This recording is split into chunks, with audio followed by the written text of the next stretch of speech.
Yo guys, Local JB here. I will very quickly explain to you guys how the new items work. Now there will be the first part and the last part. Um, in the first part of the video, after the introduction, you'll see the more theoretical part. It will last 9 minutes.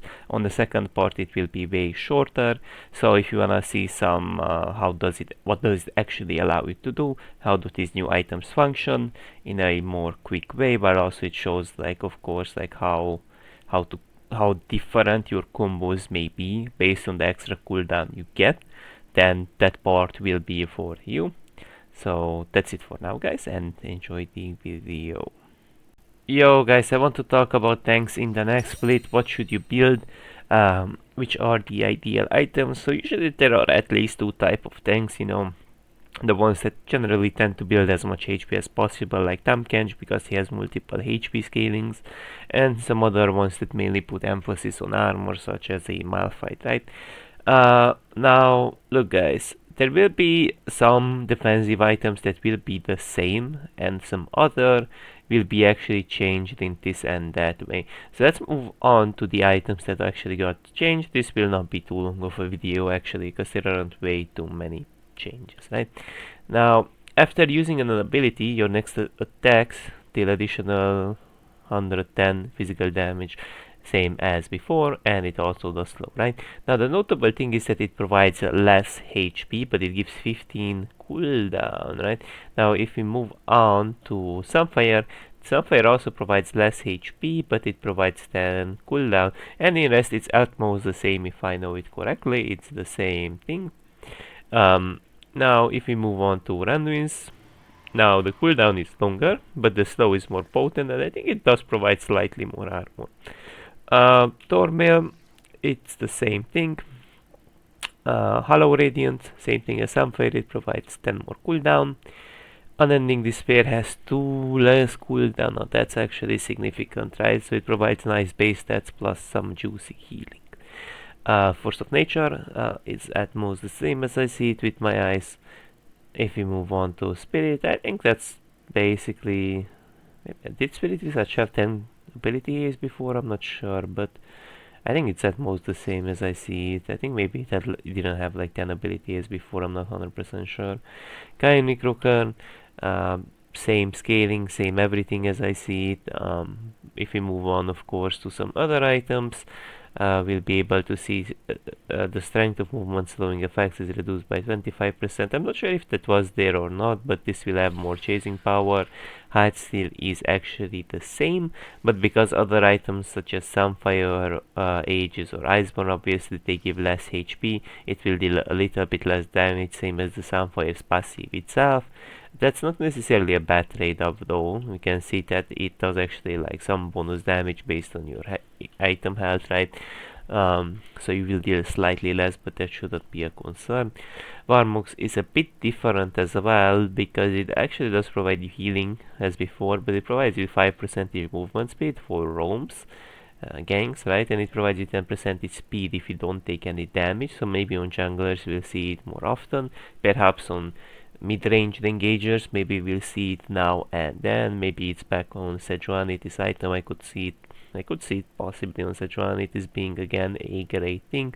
This item will just I think it's a bit more useful than before. This item will just simply allow you to have shit ton of HP. Ideally, your champ should scale with HP, and your champ should also value the fact that this provides you an engage. So this is not the best on champs like Zac and Tahm Kench that already tend to have an engage.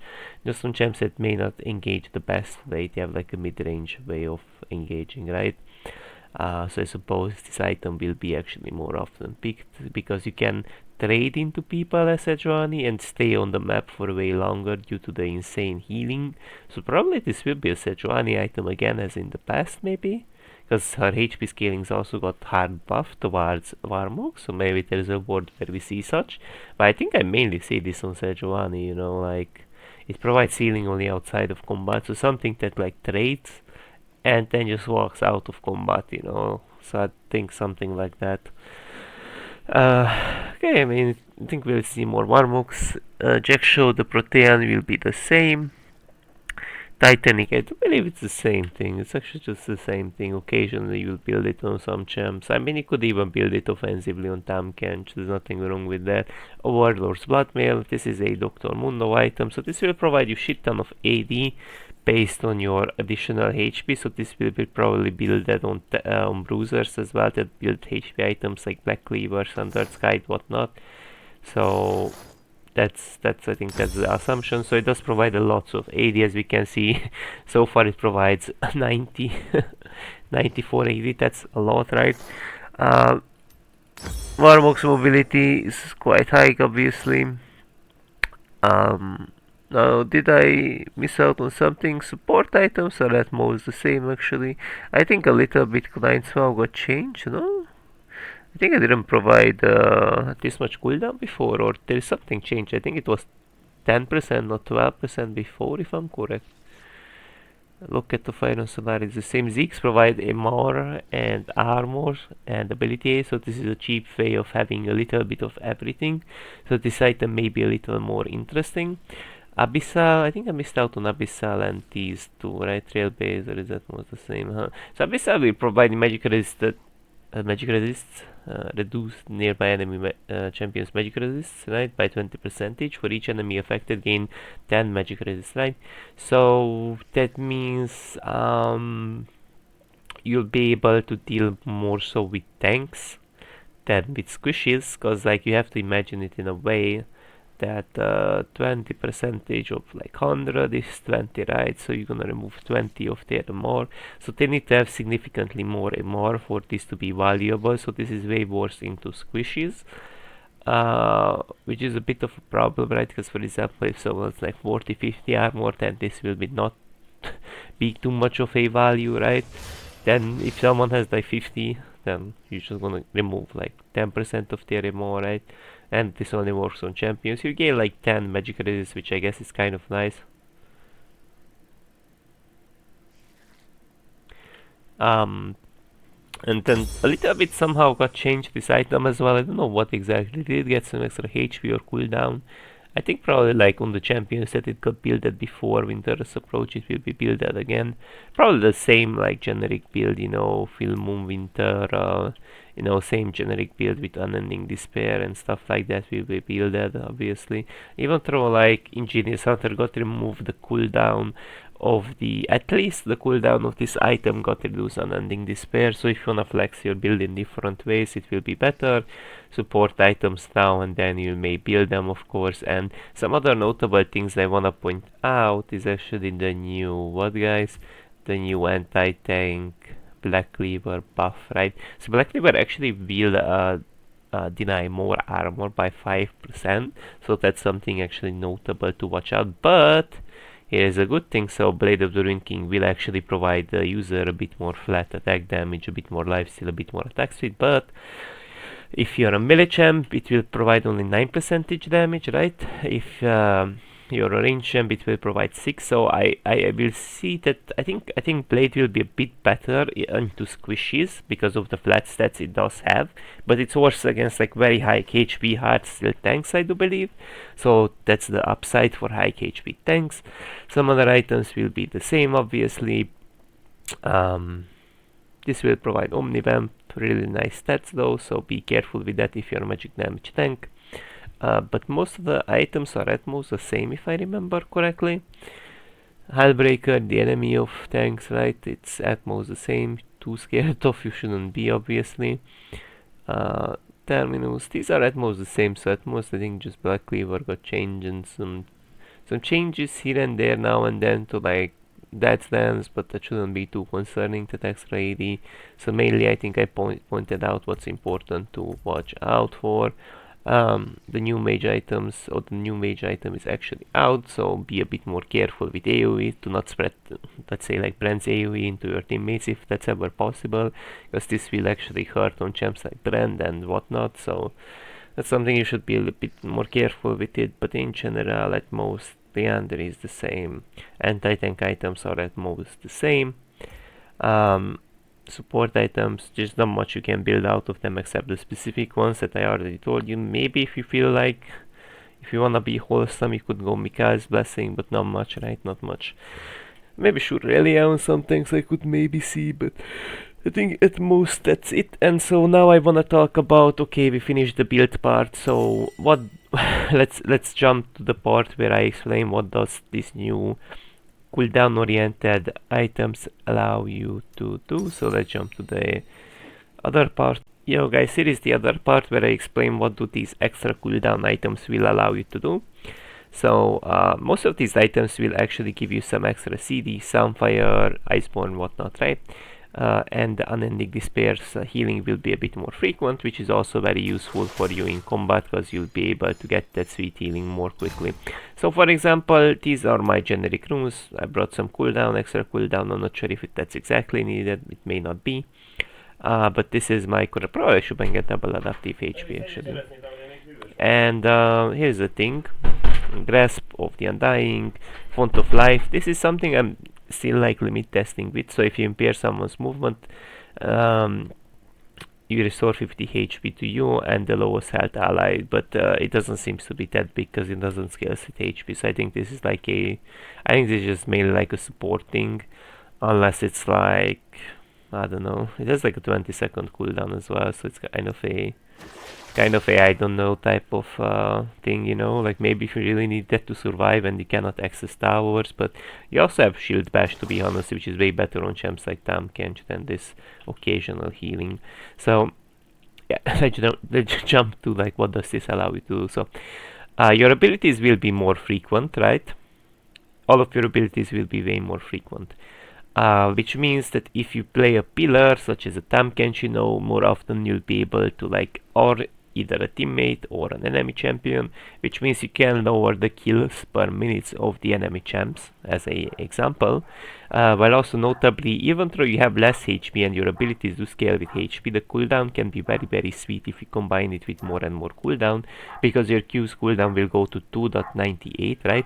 And so what does that mean? For example, if you wanna do something like you can combo, I will show you guys multiple combos. So for example, if I just wanna Q and I don't wanna W in because I know, I don't fucking know, maybe it's like a champion that has a dash or something, you know, if I W it will be just basic. So if I just wanna Q, walk up, basic, my Q is up, so my Q is up, meantime they are under the freezing zone of the Iceborne, which means that you'll be able to more smoothly connect the Q, right? Which is also super useful. But you could combo obviously in different ways, like for example if you wanna like W of your Q because you're well aware the enemy champion doesn't have a dash or doesn't have a dash up, then you can do something like this, obviously, and your Q is already up. So very easily you'll find very smooth Q connections, right? Very easily you'll find Q connections. So this cooldown oriented build will give you multiple rotations of abilities, which just help you to like be way more sticky. So you can perma slow with Iceborne and Q. And the interesting thing is because your Q is so low cooldown, if you get to stun someone with your Q, then you keep basicing,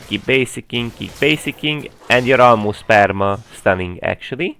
So that's like another extra cool little allowance of this cooldown oriented build. As you can see, the guy is still under my slow, and that's just perfect. That's just perfect. Now, if you were to go even more, I'm not sure if that's even possible to go Impregnator Tahm Kench, probably it's not. We can limit test it a little bit, but I don't suppose that's actually possible. Cosmic, you know, Cosmic Drive for cooldown, because that does actually give you like some other sets that could be useful. Probably it's not the best stat, but you know, let me just like try it, like CD items. Black Cleaver gives you a lot, Soulgin gives you a lot of CD. You can also let me test this Impregnator. The Impregnator playstyle, right? But I like it, super recommended. It's just like a for fun stuff, you know. But provides a lot of CD. This provides a lot of CD. Mage items in general, they're actually very good at providing CD. I mean, I'm kind of butchering the build for the sake of Impregnator. For the sake of Impregnator Tahm Kench, but hey, we have to.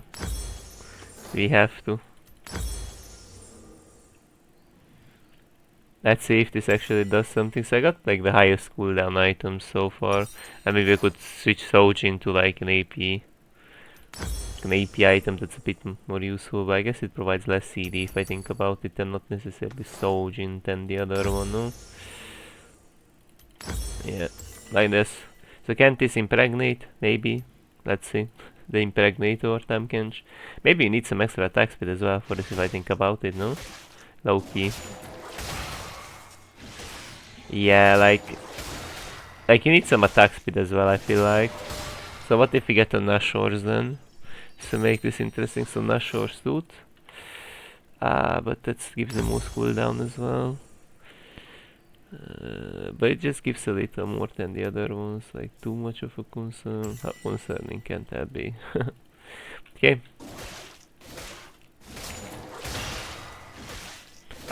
Almost Impregnator. Is that the Anathemas got removed for more CC, so it's like... Yeah, it's almost, but I don't think so this can work even if I get the extra. Maybe if I got the extra like 15% speed legend haste and also like 10% transcendence, but I still don't see it with those to work as a whole, because like you're also gonna be very squishy, but this is just mainly a for fun build I showcased. So that's it for now, y'all. Have a nice day.